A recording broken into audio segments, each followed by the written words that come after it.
Hello and welcome to the Scottish Football Show. Coming up, the SPFL is back as Killie Pie Rangers, Celtic Kirkcaldy and the Buddies bash Hibs. This is Spartans. We hear from the young team creating the outstanding atmosphere to the SPFL's newest club. And could Hibs bend McGinn? We preview some of the mouth-watering European ties after UEFA's playoff draw.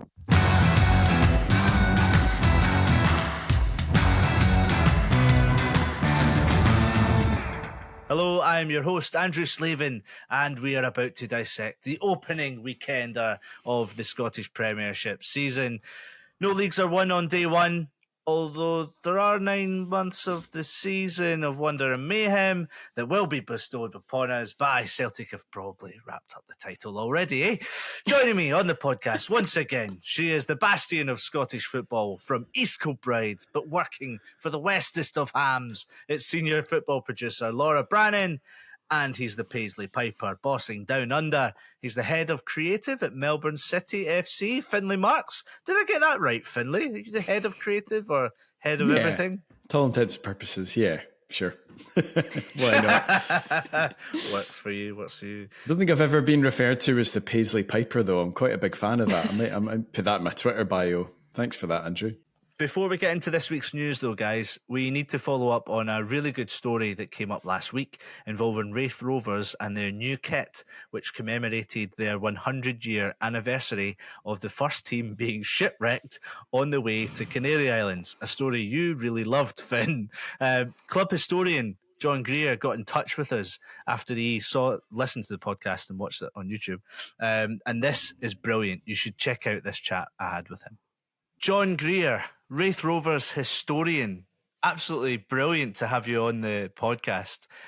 Shame that Laura and Finn can't make it, but we were delighted that you got in touch with us after our first podcast of the season, after our discussion on kits and all this stuff, and there was all the weird and wonderful, but Raith Rovers came up and Finn was loving this story about the club being shipwrecked, and we had no idea what the historical significance of it was, but you got in touch with us and gave us the full spiel, and it was even better than the crumbs that we had.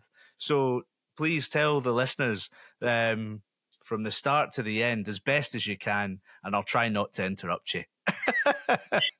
Good stuff. Well, in 1922, Raith Rovers finished third in the Scottish League behind Celtic and Rangers. And the first year they went on a tour to Denmark, so they played a Danish sort of international team and lost, and then they played another game which I think they drew. So it was quite a successful tour. So they came back the following season. They finished 8th in the league, so they dropped a wee bit, but they decided that it was a successful tour. It was also a way of making money for the club at the time. So 1923 in June, they set off from Tilbury Docks. It was a squad of 13 players, 5 directors, and the manager, James H. Logan. So they set off from Tilbury Docks in London. They went on a ship called the Highland Loch, which was from the Nelson shipping group. And they set off and they had a great time. I think Alec James in his book tells of the players being great. They had great japes on the ship. They were on a ship that was going ultimately to Argentina, so they were on that ship, and the cargo was chilled beef. So maybe that tells you something of the age we were in. Was that it? Was there anything else? No fruit? No, there was other passengers as well. Raith Rovers and chilled beef seemed to go together quite well. So they were just through the Bay of Biscay on the Sunday, the 1st of July, and they hit rocks there. There was a hole in the hull of the ship. So they managed to get into the lifeboats, but the good thing was, being good chivalrous footballers, they managed to get all the women and children, as the famous saying is, get the women and children into the boats first. So they were taken away on the lifeboats, and then the players went. The ship was then patched up, and they kind of limped their way into the city of Vigo in Spain. They got back on? Aye, they got back on, which I'm not sure I would have done. They got into Vigo, and then they picked up another ship that was going the direction that they were going in. So when they got on the second ship, the captain asked the players to dine with him at his table, because he'd heard the story of their shipwreck, but also the fact that they'd been good mariners and helped the ladies and children into the lifeboats first. They finally arrived in Las Palmas in the Canaries, and they went on to play 6 matches there, winning all matches. It was one of the games, one of their strikers called Cornelius Haley got sent off, and he refused to leave the pitch. So 2 policemen drew swords and marched him off the pitch. But it gets better, because the Raith Rovers, I don't know if it was the directors or the travelling party, certainly appealed to the British embassy there, and they were given an apology for the sending off. So wow, that must have been the 1922 version of VAR. Jeez, oh, brilliant. You know, nowadays, that's what's lacking in Scottish football. Somebody called Cornelius, isn't it? Totally, that's a strong name, that.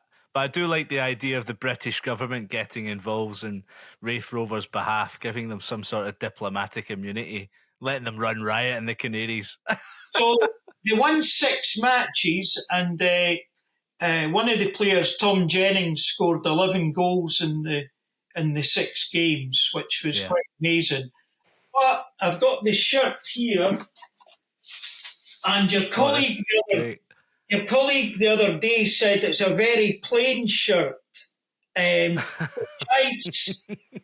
I have to say, no, it's not.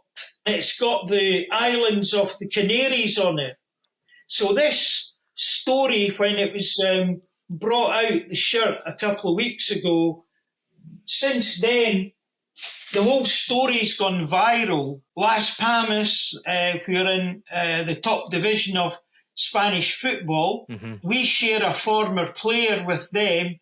Paquito Ortiz. Yes, and Paquito was an excellent player for us. He kindly did a video for us sitting in Las Palmas' stadium, and since then, the story that I had published on the Rovers webpage has been translated into Spanish. La Liga have printed stories about it. Las Palmas, well, they're going to sell our shirt in their superstore. Amazing. There's been about 50 shirts sold in Spain, mainland and into the Canaries. That's amazing, John. Absolutely amazing. To honour the connection between the 2 clubs, you know, there is talks going on about having a friendly with them, so a lot of people are getting excited about, because the last time Raith Rovers played in Europe was when we were in Munich, obviously. Aye, I was going to say. So we're all excited about that. There has been some quips about, if the game does go ahead, we're not going to go by ship anyway. Yeah, although it'd be quite nice to even go somewhere else in the Canaries and then get a boat across. It's quite easy to jump about all the islands. You know, the good thing about the story is, until recently, many Raith Rovers supporters knew the story, but it's not been talked about wildly, you know, with Scottish football. Well, it caught us all by surprise, I have to say, especially Finn. Yes, and the thing is, the shirt is sold out now. There's 780, I was told, shirts have sold. it's a drama waiting to be made, you know. Maybe James Cameron, that he could do that as a sequel to Titanic, you know. Yeah, with a happy ending at least this time. I don't know about happy ending. That's not really good, is it? You won all your games in the Canary Islands. It's a happy ending. And some drama with swords being drawn. My goodness. Yeah, so it's quite a remarkable story, isn't it? Brilliant, John. I love that. I really appreciate you getting in touch with us. Thank you very much. If you missed that last week, by the way, you should check out our full run-through of the new SPFL kits on our YouTube page as well. A few funnies to talk about this weekend. Laura, can you kick things up for us?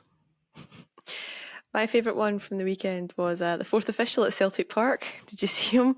So Colin Stephen needed to get some treatment after a wasp stung him.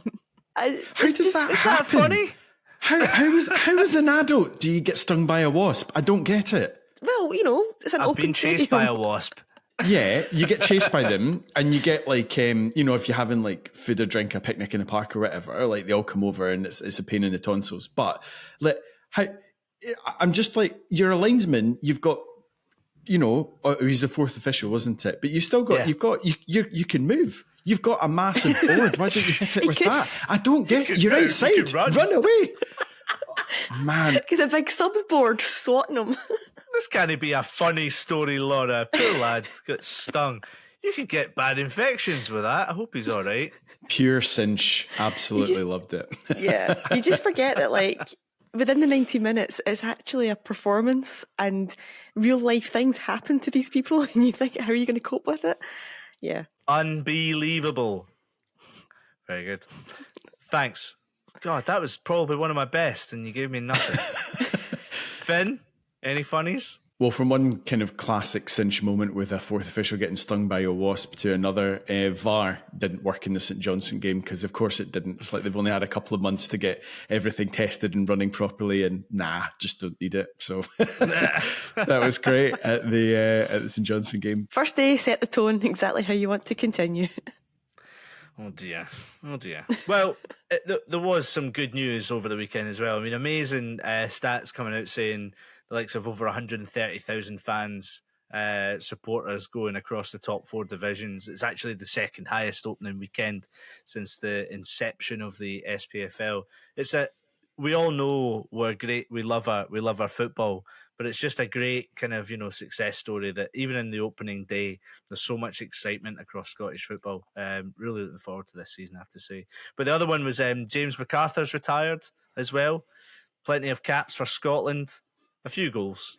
He won the FA Cup. It's a shame to see him retire. He's only 35, because I'm 35 in September, and I'm thinking, do I need to retire? Are my hopes over? Probably. Still living that dream, aren't you? I'll never let it go, Laura. I'll never, ever let it go. I always rated James McArthur in the Scotland shirt. I thought he was a really good player. And I think from memory, he didn't score many goals, but when he did, they were always either kind of important or decent goals. I remember him scoring a bit of a screamer against Germany. Sean Maloney sent it in. And it is a goal! James McArthur's having that one! And Scotland have bounced back again here! Yet again, they are level with the world champions! And it was at a point where, I think, was it to equalise at 2-2? I think we ended up losing the game, but I remember going absolutely tonto when he stuck that one and just being like, we never score goals from that far out. I mean, it shows you where we were as a team at that point, because now we score screamers all the time, so, you know. He also scored in my first away win. I went 7 trips without seeing us score a goal, never mind win a game. And finally we did. We beat Northern Ireland 3-0 in the Nations Cup. And he scored that day. So he was part of my first away win. Happy memories. Thanks, James. Thanks for the memories.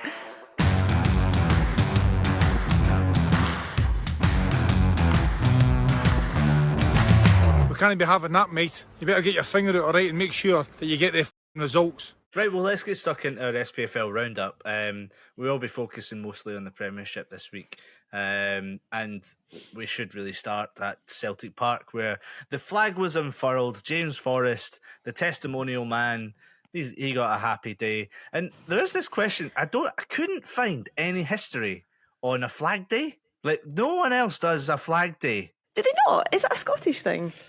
I don't know. I mean, in the last episode we spoke about the history of Raith Rovers getting shipwrecked and stuff like that, right? So now we've got a historian coming on to explain all of this about Raith Rovers. Maybe we need another historian to come on and talk about Flag Day, because I can't find fuck all about why we do a flag thing. That reminds me, because obviously this time last year, working for West Ham, the first game of the season was against Man City, and it was at the London Stadium. And I remember saying, why are we not away? Why are Man City not at home for the first game of the season? Why are they not unfurling the flag? And I was kind of looked at like, what are you talking about? And I didn't actually realise this was not a worldwide thing. It's a very strange tradition. And you see, when you actually watch it, I mean, like, look at James Forrest standing at the edge of a pitch, fully kitted out, and he's doing a pulley on a flag, like he's lifting his washing up in his granny's house. And it isn't even like it's a wavy rubbish, flag, and it? it's not. It's different. See, if it was the flag on top of the stadium that is actually the one that flies for the season, that's a wee bit different. But you're kind of, it's a very strange thing.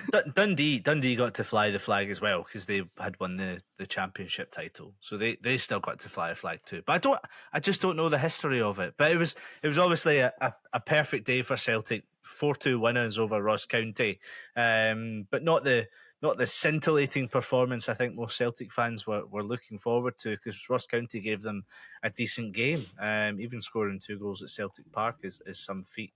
So yeah, that was good. Hold on. I know we're going to rattle through these Premiership games. Hold on. We need to talk. Hold on. We need to talk about David Turnbull here. Not letting you move on that quickly. It's finally DT's time. Okay. DT. He's finally getting his chance. He's finally getting to play games. Brendan Rodgers seems to like him, and Matt O'Reilly seems to like him as well. His post-match comments were very good. I don't know if anyone heard this. Basically had a little dig at Ange Postecoglou for not playing David Turnbull last season and before, saying that he's too good not to play games, and of course he should be playing, and he's absolutely right. And look what happens when he does play, and he's only got a season left in his contract, so hopefully now is his time to kind of make his mark. Whether he then extends his contract or gets a move, whether before the transfer window closes, probably unlikely at this stage, but even in January, now's his chance to really kind of pick up where his last couple of seasons has kind of tailed off. I really hope he does, because he's obviously an exceptionally talented player, a player that you know really well, Laura, from your time at Motherwell, and you made the documentary on his comeback.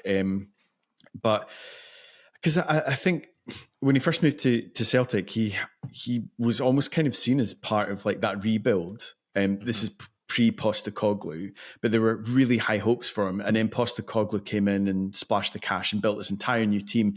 And basically Turnbull's role was turned into bit part player. And you knew, I always used to make jokes, mostly to kind of like rile you up a little bit, but I'd be like, oh, the game must be over because Turnbull's come on as a sub. Like that was always the mark of the game's finished and they're just seeing it out and getting minutes in the leg for their squad players.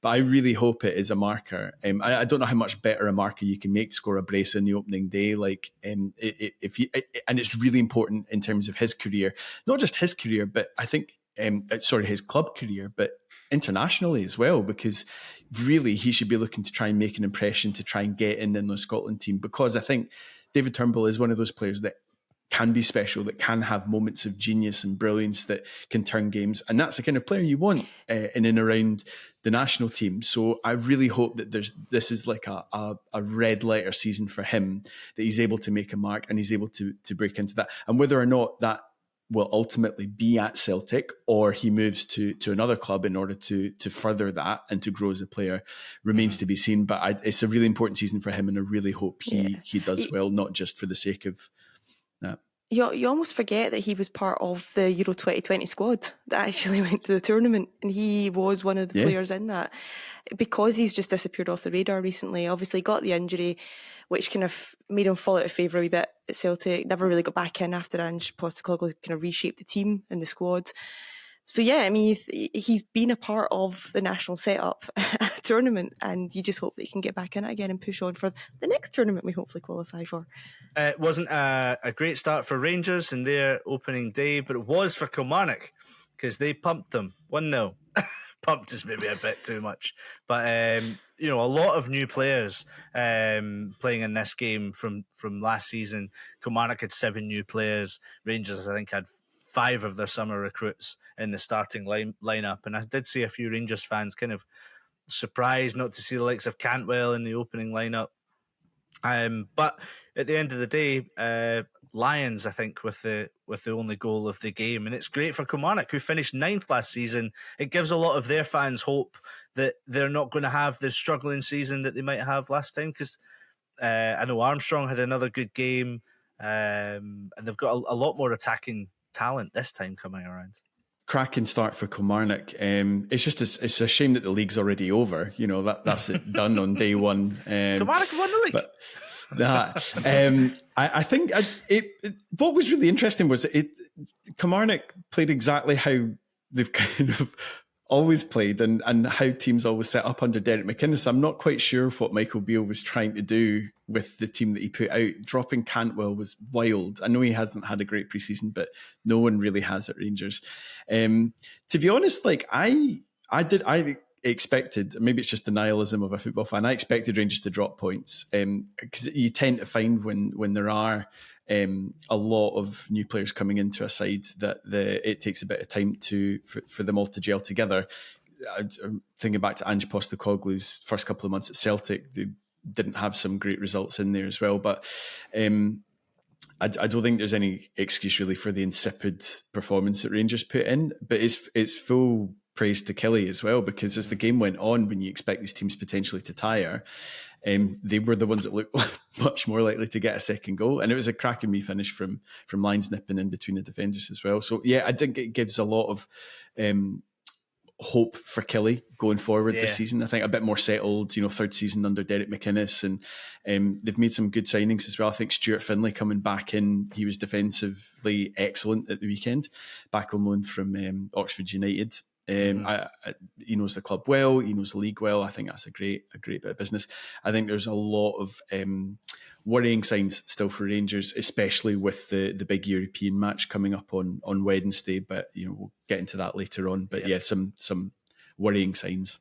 Moving on, it was obviously a big day for Dundee back into the Premiership. They, like I said, they've got the Flag Day, and they got a point as well against Motherwell. It was kind of an interesting game. It was full of chances, full of interesting stories in this game. One of their new signings, Juan Portales, got injured in the 6th minute. It was kind of not a great start for them. And then I loved the commentator in this game when Motherwell took the lead. It was Theo Bear. He said, "Feed the bear and he will score." That is rubbish. And then he followed that up with the Dundee goal scorer, the equaliser, Lyle Cameron. Great wee player, by the way. He says, "The ghost at the back post." That's so better. Good. More of a fan of that stuff. Yeah. What did you guys think of this game?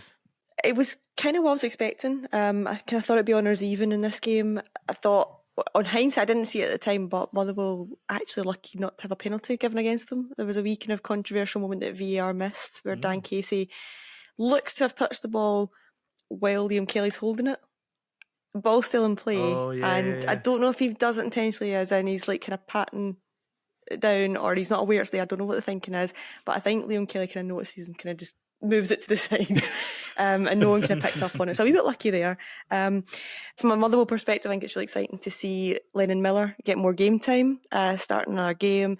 Yeah. This boy, I think he's just turned 17. He is one of the youngest players in SPFL history, youngest Motherwell player and youngest Motherwell scorer, I think it is. He's a really exciting prospect. I can't remember if we spoke about him in the past, even maybe towards the end of last season, because I know he was kind of getting some game time towards the end of last season. He's very young, very raw, but he's already looking really just a kind of all-round really smart and sensible player. Obviously he's the son of Lee Miller, who is obviously given him a football upbringing his entire life, having a dad as a professional footballer, so he knows exactly what he's getting into. His dad goes to every game. He's in the crowd at Dens Park watching him. He's there all the time supporting him. Very, very interesting talent, because there were a lot of teams coming in for him when he was even before he signed professionally at Motherwell. So he could have went down south to big clubs, but I think his dad especially pushed him through to kind of stay at Motherwell, get a good grounding, get the game time, get the experience, and it's a sensible option because it's only going to give him a wealth of experience from it. I think Lyle Cameron falls into that category. I know he's 20, a good few years over Lennon, but this is a guy who's coming up, stepping up a level for Dundee. He's been part of their youth setup for a long time. He was coming to his end of his contract last season, but he won every single Player of the Year award at the club last season, so earned himself a new contract. I mean, he's a cracking wee player. He's kind of fox in the box, can play across the whole midfield. I really think he's quite exciting for another young, exciting Scottish midfielder coming through. St Johnstone, they lost 2-0 to Hearts. It's gone from bad to worse for St Johnstone because their League Cup campaign has been dreadful. They lost 4-0 to Stirling Albion at McDiarmid Park in their last game. And it's, start of a new campaign. And I know it's Hearts, and Hearts were by far the better team. But is it too early to suggest that Stephen McLean is under pressure, Finn? Is it unfair to say he should be under pressure? I think he is under pressure. Of course, this is kind of what we were saying last week, where we were talking about how we think teams will do this season. None of us really expect St Johnstone to have an easy ride this season. It's still very early in the season, but I think there's a lot of worrying signs there for St Johnstone fans already, and their form's not been particularly good. They've kind of dropped off a bit of a cliff since the season where they won the 2 cups. They've struggled even under Callum Davidson, who's a legendary manager, and subsequently now under Stephen McLean. I think it's a very tough season, I think, ahead for them. Hearts are looking good though, and I think some of the newcomers, Tagawa, I think Callum Noonhoff is a really exciting signing from Western Sydney Wanderers in the A-League. Read some really good things about him.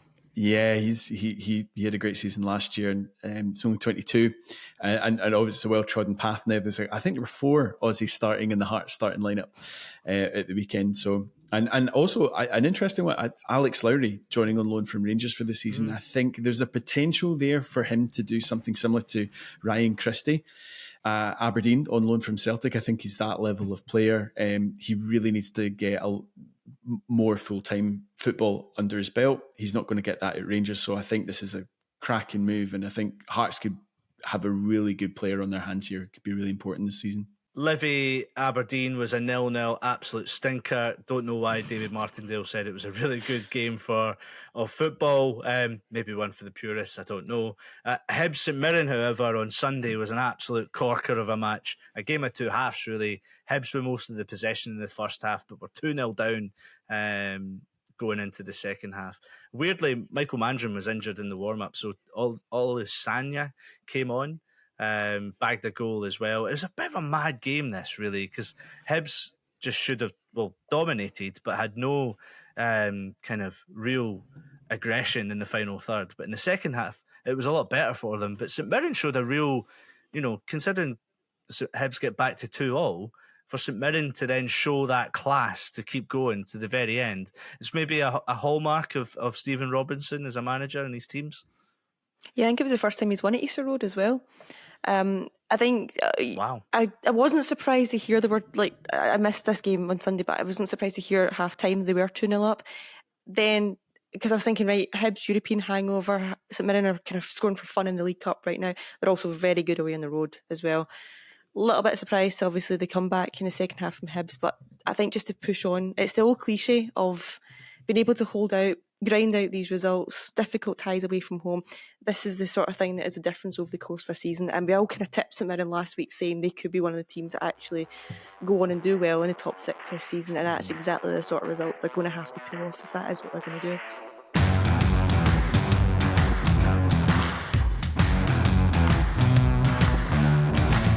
Big men are up from the back. El Mahani right foot. Whips it. Oh, Jeezy peeps, man. Right, well, the newest addition to the SPFL roster, the Spartans, have only been around for a few weeks since their promotion from the Lowland League, but within that time, they've absolutely arrived with a bang. They opened their League Cup campaign with a shock 1-0 win over Dundee United. Shock, more like class. But while they couldn't make it out the group stages, they continued to get people talking. And not just about their football, they've got an already assembled young team leading the way on supporter culture and homemade tifos.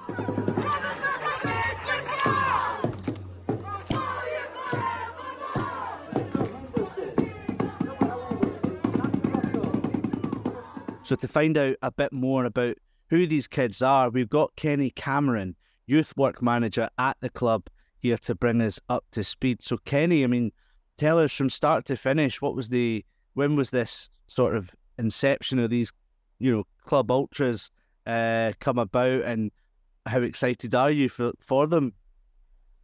Well, I think first of all, we're very excited for them. We've got a historic season coming ahead for the club, and they're going to play a massive part, as they did, in helping us secure promotion. Obviously, it was Dougie and the players that achieved that, but I think the players and the management at the club, that we would acknowledge the sort of singing and the noise and atmosphere generated by the young people really played a part. So that was really good. In terms of when it started, I think it's a youth club. Spartans, if anybody knows anything about Spartans and the community foundation who I work for, we've been embedded in the community for over 15 years. And a big part of that is to work with young people to offer opportunities to help them in their sort of own personal development. And one of the things that became apparent during last season was that this onset sort of ultras culture has really taken a grip, particularly in the non-league and the lower leagues, where young people really want to get behind their teams. And we were lucky that we had a group of young people who, have a real affinity to Spartans, because we've maybe known them, for the majority of their life. Some of these young people have been coming to Spartans since they were 6 and 7 years old. And when you look at the ultras, they're sort of aged between 10 and 14. So we might have known these young people from primary school, where we work with them in primary level and youth work with them there. They might come to the breakfast club or on a Friday night to the youth club or whatever. So we've known them a long time, and youth work is young people led. So when we recognised that there was this wee movement with the young people, that they wanted to really go for this with this ultras group, it's our job as youth workers is to try and help facilitate that. And they've been superb. Well, our job, like I say, youth workers, is to help them if they come up with ideas, just to facilitate it. We're not here to tell them what to do, how to do it. Is to try and make it possible and just support them and give them that wee bit of support where they need it. So it's young people led. They've organised themselves. Initially, there's probably a core group. It started off as maybe 16, grew to 20 something, maybe 30 something, and maybe 40. That's a core group now, and they're the group that get together regularly. They'll devise songs, make the banners, the flags. It started off with them coloring in with felt tip pens on pillowcases and attaching it to bamboo sticks and all that. So it started off, you talk about grassroots, this is proper community led and young people led. And then what happened was they wanted a wee bit of help to take it to another level. And as a result of that they've done really well, that more and more people sort of join on match day. And the atmosphere's been great. So they've been a real asset to the football club, but also to the community foundation as well. And we're really proud of that. What is it they're called? Is it the Ultras North? Aye, so they came up with the Ultras North. They're proud to be from North Edinburgh. They didn't want Spartans in them, the Spartans Ultras or Ultras Aberdeen. They found that a wee bit boring, so they wanted to do something a wee bit different. So they came up with Ultras North. They felt it gave them a wee bit of identity. They've been to the North. They had a few name ideas, but some of them sounded, if we think there's connotations with Ultras, some of the names had a wee bit of connotations perhaps with something else in terms of the 80s sort of football violence, and they didn't want that, because what they're actually trying to do is there's these perceptions and stereotypes of young people that they're trying to change, much in the same way as there's stereotypes around the term ultra. So, people my age, so wee fat baldy guys at 40 odd, look and hear the name ultra, and there's a negative connotation to that, just as same as people look at young people and think negative when they're in groups. And they want to change that perception, because it's not a true reflection of young people, and it's not a true reflection of ultras. And the way they're going about it is they're trying to have people go wow, instead of being scared or making that judgment that it's always a negative. And I'm not going to sit here and lie and say that it's plain sailing. We work in one of the most deprived areas in Scotland, and with that there are challenges, and our young people face challenges on a day-to-day basis. And it's not all of the young people, but many of them, for want of a better word, some of them are street kids. They're out in the street all day, every day. And there's behaviours and things that probably aren't socially acceptable that they'll display from time to time. But part of the journey in this group is to try and address that through youth work and through that. It's effectively a youth club, and we're trying to address those social issues with them. And let me get a great example of that, right?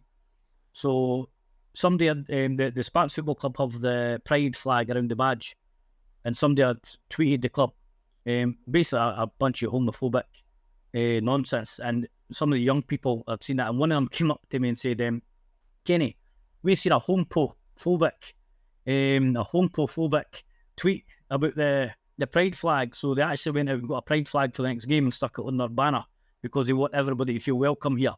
Another example would be when they're going along the walkway just at the back of Pulton here, and a wee old lady cycles along and she stopped, and I thought, she's probably going to get me told that these young people are doing this or doing that.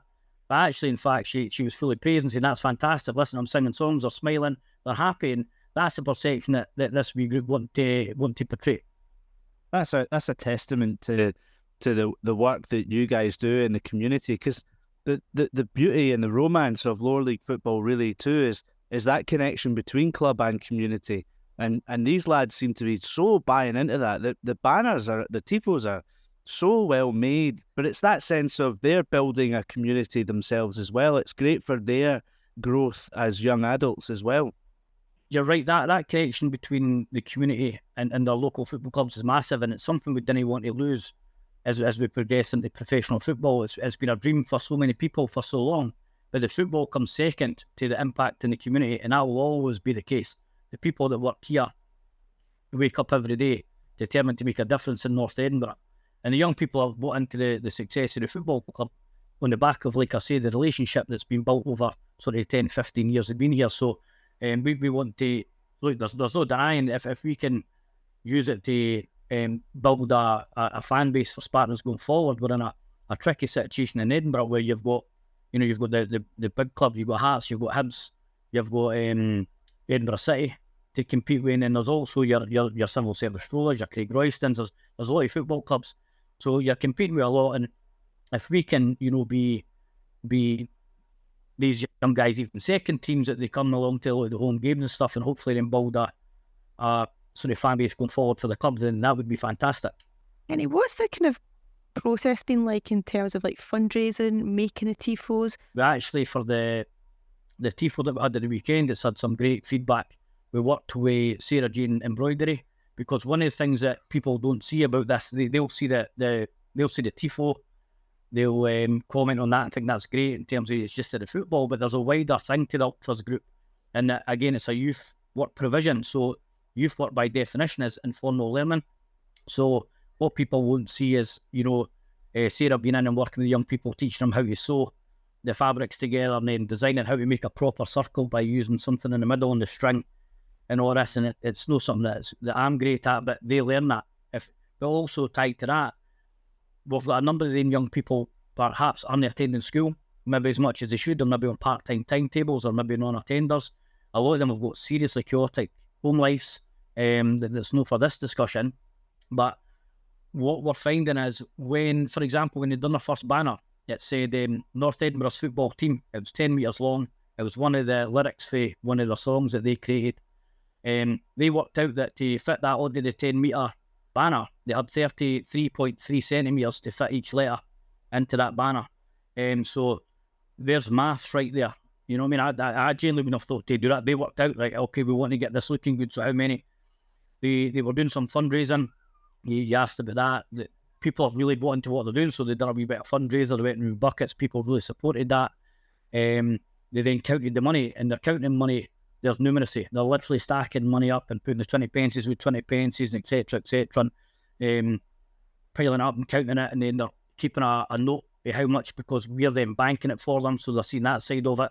We don't want any of the young people getting, you took that money and you went up to the key store and you bought sweeties and Prime and whatnot, you know what I mean, and spent the money that we'll fundraise. So it goes into the bank account. They then identify what flags they want to buy. We then get together, they design it on the laptop, they design the flags, we'll order it through the club account, so there's our transactions and it's all transparent, so they're learning that side. So there's so much. The songs, I've written a songbook.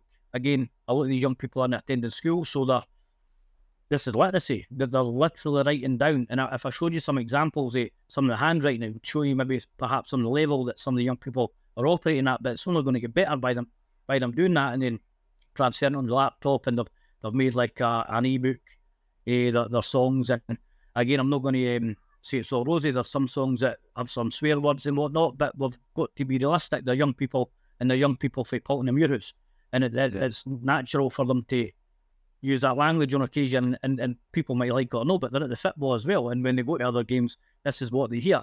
So we're trying to get them away from that a wee bit, because I've got some great football songs just supporting the team. It's a slow process, and it's informal learning over a period of time, and we will accept that they will make mistakes. We will accept that they will have moments where they maybe let themselves down a wee bit, maybe in the community or whatever, but we're not barring them. That's why we're here. We're here to try and help them with that. So if they do make a mistake, they've got that support network to us and the other ultras, because they came up with almost like an ultras contract that they had to agree to in terms of behaviours in the ground. So no pyro, it's legal. Magic. They love to have pyro, these things, but they've come up with that and how they represent themselves in the community. And on the whole, they've done really well. One or two issues, absolutely, but they're then supporting each other in terms of how you turn that around for being a negative and a positive, so that it doesn't happen again. Like you're saying, no pyro, but are they doing anything to get around that issue? Aye, so there'll be, again, see young people, right? I've been a youth worker for 20 years and nothing surprises me. A lot of people would think, well, that's incredible they're doing this, but I know their potential because I've seen it so many times. So what they're saying is, look, we can't have pyro, what can we do? All right, we'll get a smoke machine. We'll fundraise for a smoke machine that can be set at the back of the stand, and you can put a colour halter over it, and we'll try and create something like that because that's legal, and it'll add, it's just what can we do as opposed to what we can't do. So I love the mindset that, okay, that's an obstacle, but actually what's the workaround? And so there's problem solving, there's critical thinking. Again, people think there's Tifos and whatnot, and again, the Tifo the other day, let's be honest, our level is terrific.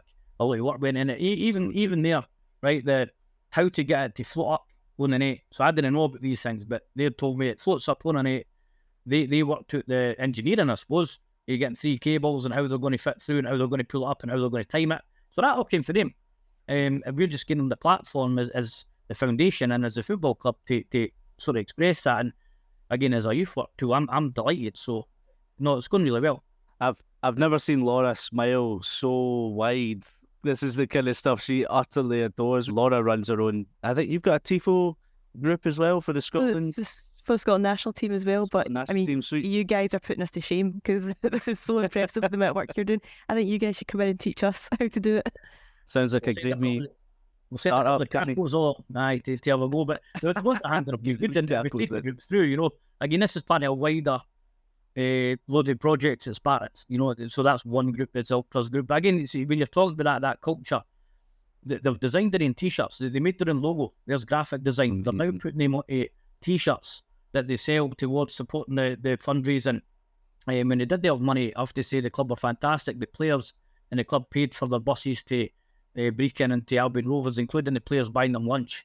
So the players really value what the young team bring, to the club, and the young team love them back. The reaction's so good, Kenny. It's kind of almost like, how big is it going to go? Like, I'm really excited to see the next Tifo. Can you give us a wee sample of what it might be, or is it early doors yet? Well, they've already set in a number of designs, and they're doing E02. One will be spectacular, and one might mean quite a bit to one of the players. Laura, you'll know that they're no cheap. And so they need to fundraise again, but that's part of it, because in the fundraising there's planning, there's organisation, there's teamwork, there's event management. So again, it's this wider thing than simply turning up to the game on the Saturday and if you're not bouncing, you're not Spartan, say all late, and banging your drum. There's so much more to it than that, and we'll support them as best we can. So they're a great wee bunch, and we're really proud of them. That's the success of this, isn't it? Young people having a focus and being really, determined to make a success of something. It's really, really special to hear about the group that you guys are looking after. It's such a nice story, and I can't wait to see it all progress throughout the season.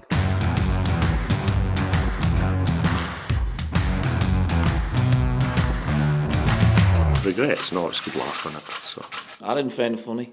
Right, well, the draw for the UEFA Champions League, Europa League and Europa Conference League took place on Monday, and the standout real story came out with was with Aston Villa potentially going to Hibs, which would mean, of course, John McGinn and his homecoming to Hibs. But this is only if Hibernian can get past Luzerne from Switzerland.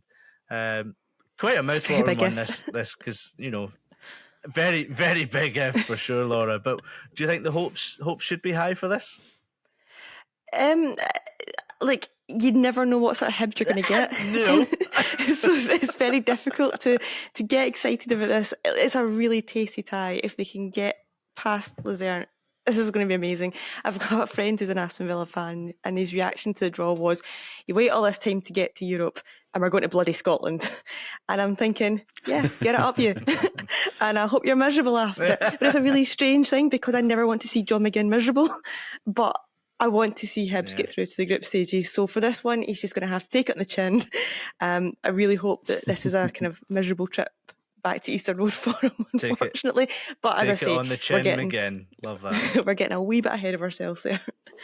Rangers, Finn, could be a kind of deja vu if they can get past Servette, which I think their first leg is on Wednesday night. So anyone listening to this on Thursday, you'll know if they've got a better chance or not. But yeah, it could be a deja vu playing PSV, or who was the other team, Finn? Sturm Graz, which would be interesting, because if they got to play Sturm Graz, they might be coming up against a very familiar face in Max Johnson, who's just signed from Motherwell, and whose dad, Alan Johnson, played the last time Rangers faced Austrian opposition, which was Sturm Graz as well, I think in the group stages about 20 odd years ago. I think it'll be tricky actually to get past Servette, because Servette beat Genk in the round before, and Genk were already talking about looking forward to playing Rangers.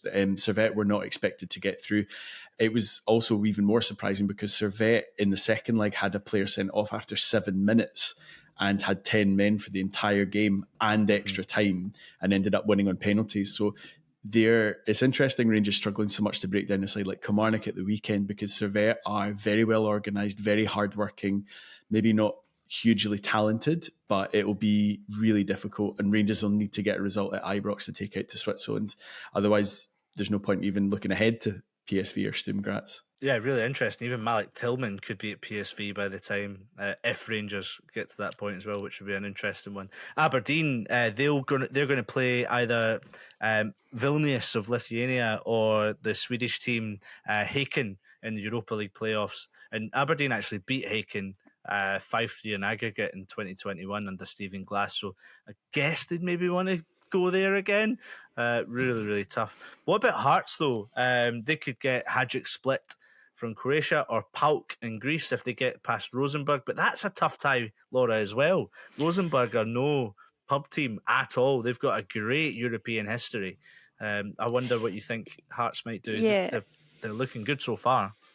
I think it's actually, they've got a very good history, maybe not so much recent years as strong as they used to be, but this is a very good tie for Hearts. To the Rosenborg leg, if they get through, very, very difficult. I went to Hajduk Split a few years back when I worked at Copa 90. Brilliant. It was the Eternal Derby that I went to and covered, and the atmosphere is class at their stadium. It's very, very heated. Yeah. I think Hearts fans would very much enjoy going there for the experience. Wouldn't put it past Greece to be actually quite similar in terms of how heated it could be. That's a very, very difficult playoff if they get that far. But if you're going to see off Rosenborg, you're putting yourself in a strong position. Yeah, indeed. Well, that is kind of it for another podcast. Just before we go, we've got our own Scottish Football Show league on the Fantasy Football Scotland. And Finn, your team is honking. Howling. Yeah, honking absolutely minging from the first week. Just to give you a showcase of how bad my first week's gone, my highest point scorer this weekend was Mikey Devlin at Livy, who scored 6 points. So in a 0-0 draw. Not a very good start. Laura, you're not doing too much better either, are you? Utterly pathetic.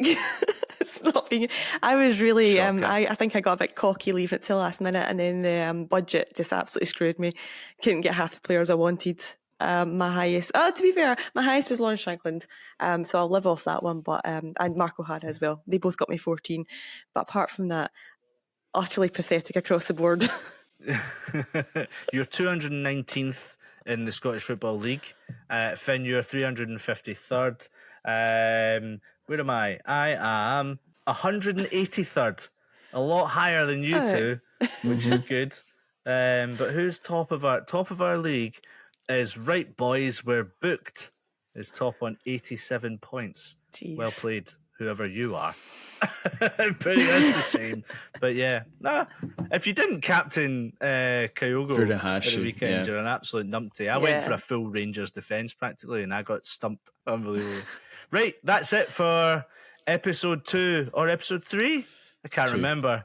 2. Brand new season, loads of technical difficulties, VAR frailties, just loads of stuff going on, and it's wild. We're trying to get our calendars in order. We don't know when we're doing things. It's going to be great fun this season. I can't wait. If you've got any great stories, you can get in touch with us on Twitter, on Facebook, and all the social media platforms. And you can even watch us on YouTube as well. So go and do a little bit of that. I guess there's only one thing to do now, and that's to tell you to go and listen to something else now. Bye.